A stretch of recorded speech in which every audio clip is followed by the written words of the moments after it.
How could there be a baby here, under the blazing sun? I opened a cardboard box in front of the entrance and found a baby inside. The child was limp, with a bright red face. I called an ambulance and the police, but for some reason, the police officer who came to the scene was not aware of the baby's condition. To my surprise, I was arrested by the police officer who arrived at the scene. I was stunned when I heard the reason. The baby that was brought to the hospital was hiding a terrible secret, far beyond my imagination. I am Amaya, a 31-year-old housewife. My husband, Cassius, was a classmate of mine in high school. Although we were aware of each other, we graduated without confessing our feelings. We met again at a reunion and confirmed our feelings for each other. Cassius is a kind and cheerful person who encouraged me and made me feel positive when I was upset over the slightest thing. He seemed like the ideal partner for me. I was pregnant soon after our marriage and was at the peak of my happiness. However, the morning sickness was so severe that I could neither eat nor drink enough water. I couldn't do my housework as much as I wanted to, but Cassius was also busy with his work, so he came home late and worked on his days off. I'm sorry, I'm busy at the moment with a new project. Sorry to make you worry. It's all right. Our baby is growing up fine. I can live with it if it's for the baby's sake. I managed to make it to the last month of pregnancy while going to the hospital and receiving nutritional supplements. However, the breech condition was still not resolved, and the doctor told me it would be better to have a cesarean section. After considering all the risks, I decided to follow the doctor's advice. I felt lonely in a private room at the hospital, so I requested a double room where I met Susan. She was only 20 years old, pregnant, and close to my due date. She was hospitalized because of anemia and swelling. She told me that she plans to get married after the birth. We are different in age, but we hit it off by talking about our favorite TV shows. We became good friends, exchanged our addresses and other information, and promised to visit each other after the birth. However, unlike me, who had relatives visiting me every day, Susan rarely had visitors. I was a little curious about this, but I could not ask her about it because I thought there might be some reason for it. Then one day, my husband, who was supposed to be busy at work, came to visit me. Amaya, how are you feeling? Oh, my dear, come in. But Cassius was surprised to see Susan on the bed next to mine and froze. What's wrong? I thought you were in a private room. I was surprised to see someone in the same room with me, my husband said. But I was in a two-person room, and although I thought it was a strange thing to say, I did not pay attention to it at that time. It's Susan. She's going to have a baby soon. Nice to meet you. Your husband seems very kind. Oh, it's nice to meet you. Thank you for getting along with Amaya. After exchanging greetings with her, I offered my husband some sweets that he had received from a relative, but she told him that she was in between jobs and immediately went back to her office. When I returned to my hospital room after seeing him off, Susan kept asking me how my husband was doing. Why do you care so much about my husband? Well, look, I'm getting married soon, so I just wanted to ask for your information. I see. Well, he seems to be busy with his work, but he is a considerate and kind husband, I replied smilingly. And for some reason, Susan looked dissatisfied and fell silent. 2 days later, when I returned to the hospital room after my examination, my husband was talking to Susan as if he knew her.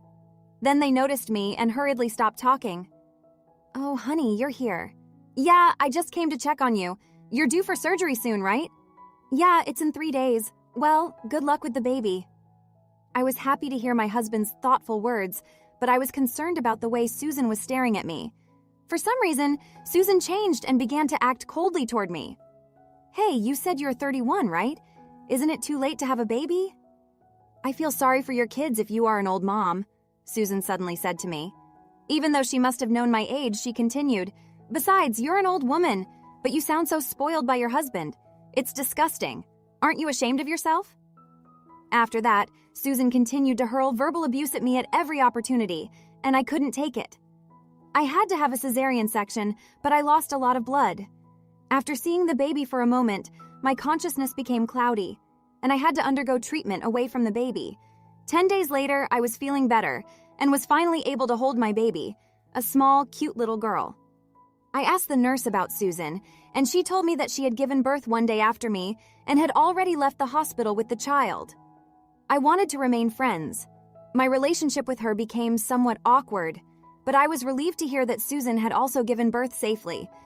3 weeks after the birth, I was finally able to leave the hospital. As my post-operative course had not been good, I named my daughter Aurora.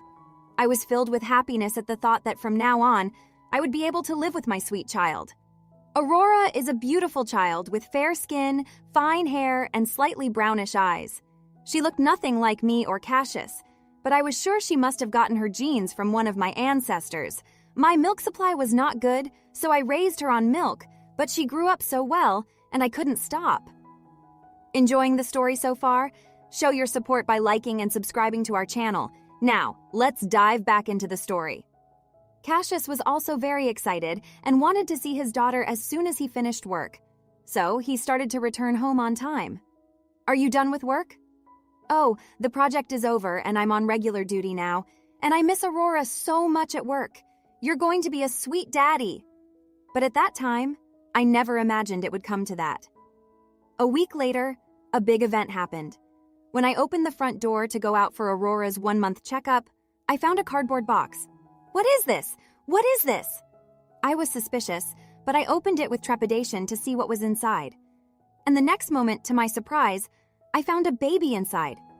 I don't know how long it had been in there, under the blazing sun in the middle of summer, but the baby was lying there with a bright red face. I immediately called an ambulance and the police. I canceled the 1-month checkup and stayed with Aurora while I attended to the baby. I could not leave the child alone, even though the baby was a stranger to me. Just to be safe, I told my husband about the situation and informed him that I would accompany me to the hospital. What? A baby was placed in front of our house? Yes, under the blazing sun? How old is that baby? I don't know for sure, but I don't think it's that different from Aurora. Poor little thing. She must have had a terrible time. What? The same size as Aurora? Oh my God, anyway, I'm coming with you.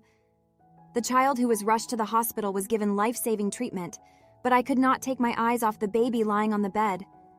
I feel like this baby looks like someone else, but I can't remember. But surely somewhere. But then suddenly, a police officer came into the hospital room and told me I was under arrest. When I asked him why, the police seemed to think that the child who'd been brought in was my child. The child was emaciated and had bruises all over her body, so they said they were arresting me. I have only one daughter. I explained the situation while showing them Aurora, who I was carrying on my chest. But they did not quite believe me. When they said the two babies look alike, so they must be twins. Just then, my husband rushed in, looking panicked, and explained the situation to the police on my behalf. I didn't hear what he was talking about, but the other party nodded and seemed convinced. The police officer then said, "Ma'am, I apologize for earlier. It was a tough time for you." His demeanor changed, and he became kinder and gentler, which I found strange. Half an hour later, when the doctor permitted the baby to leave the hospital, the police asked us to take her home as well.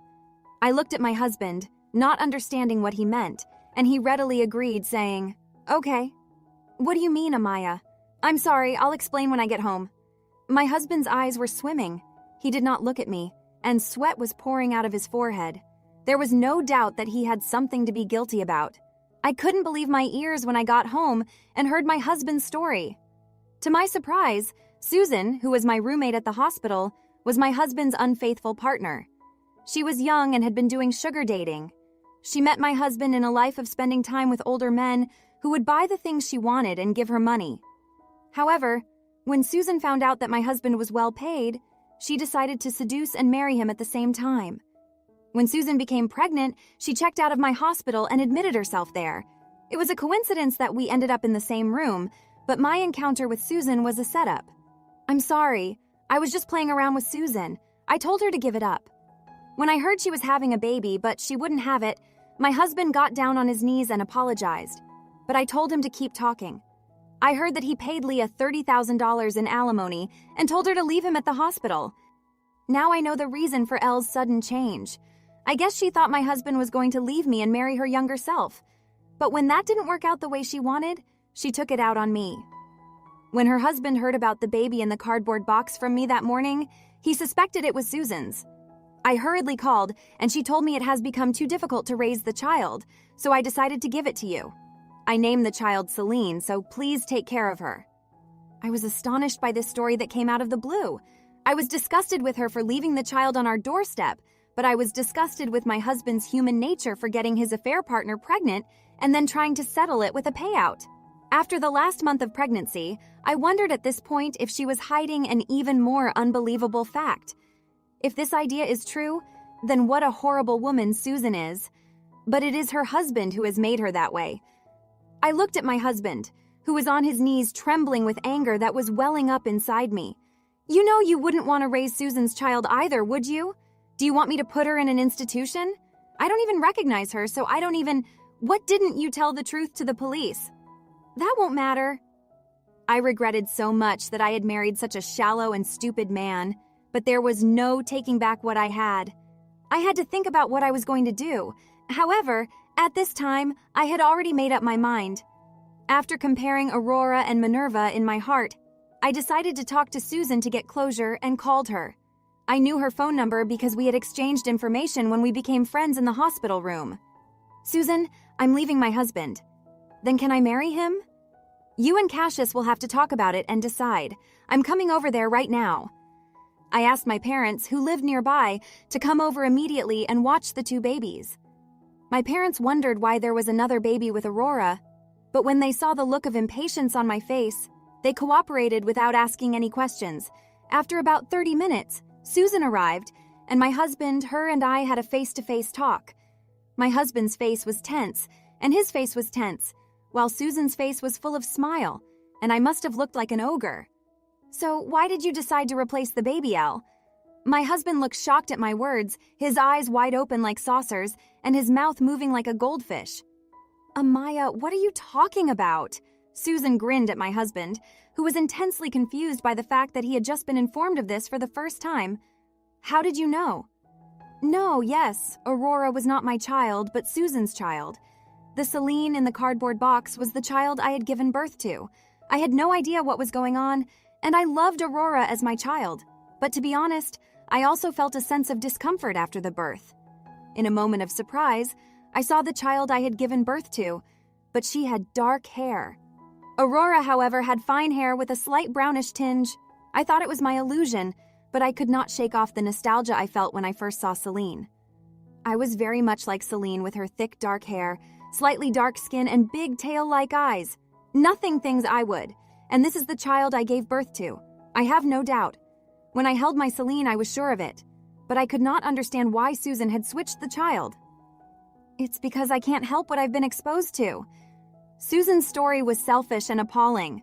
Susan had planned to marry Cassius, but at the hospital he told her to leave him and gave her $30,000 as a parting gift.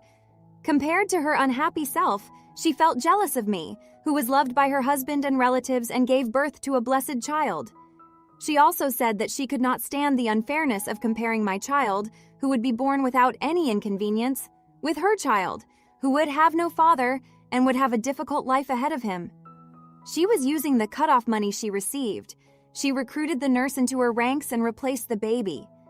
She thought she had succeeded because I had been in a coma since birth. However, not only did Susan not find other people's children cute, but my daughter Minerva cried so much at night that she was sick of raising her, so she returned her in a cardboard box. I was stunned by this story. I was speechless with amazement that someone could do such a reprehensible thing, to treat our precious children as if they were objects. At that moment, Cassius, who had been listening to our conversation with his eyes black and white, finally opened his mouth. I had no idea Susan is such a horrible woman, Amaya, please. You're the only one I love. Don't tell me you're leaving me. My husband seemed to care more about himself than the fact that their child had been replaced. He got down on his knees to ask me not to leave him because he had no intention of marrying Susan. Seeing this, Susan's eyes bled, and she turned the tables on him. What? That's not what I'm talking about. Cassius is going to marry me, right? I never once said I was going to marry you. I told you I didn't want a baby with you, but you gave birth to it on your own. Enough. You are both awful. It's truly appalling that you have no regard for the children who have suffered so terribly. So, yes, let's give Aurora to Susan and raise our Celine together. He is the worst kind of man in every way, and he doesn't even realize that he is the husband who is the source of all this. Then Susan grabbed Cassius. I'll never let you go. I hate this woman. As I watched the two of them grabbing each other and cursing at each other in an ugly way, I felt my feelings completely cool down. Okay, I can't stand your face. It's almost time for milk, and you can continue this at the police station. At the mention of the police, the two of them, pale as a sheet, began to beg for forgiveness. Police, I'm sorry, I'll apologize. Please don't do it. Amaya, let's talk about it. I keep apologizing, don't I? I'll never cheat on you again. It's too late. I never want to see your face again or go and reflect on how you have caused the children suffering. Then the police arrived. The parents who were listening to the conversation in the next room had reported the incident. Susan was arrested and my husband was taken away for questioning. I was left with my two children and returned to my parents' home. Susan and the nurse who helped her were later caught and convicted by the police and sent to prison.